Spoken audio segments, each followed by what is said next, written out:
अस्सलाम वालेकुम दोस्तों।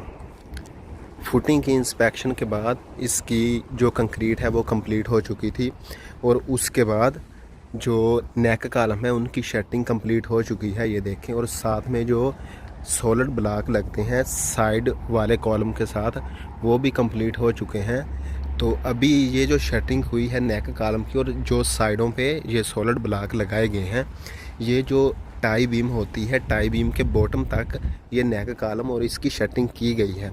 इसकी बैक फिलिंग के बाद इसकी कंपैक्शन होगी अच्छी तरह, और कंपैक्शन के बाद जो टाई बीम है, टाई बीम का स्टील और साथ में उसकी शेटिंग वो कंप्लीट होगी। और उसके बाद फिर टाई बीम की कंक्रीट होगी और टाई बीम की कंक्रीट के बाद फिर इसकी बैक फिलिंग होगी और उसके बाद फिर हमारी कवरिंग स्लैब आएगी। तो अभी ये जो ब्लॉक और ये जो नेक कॉलम लगाए गए हैं, ये नेक कॉलम टाई बीम के बॉटम तक लेवल उसका निकाल के टाई बीम के बॉटम तक इसको लगाया गया है। अभी इसकी कंक्रीट के बाद शेटिंग को रिमूव करेंगे और फिर इसकी बैक फिलिंग होगी। बैक फिलिंग के बाद फिर कंपैक्शन के बाद फिर टाई बीम की शेटिंग और स्टील उसका वो कंप्लीट किया जाएगा।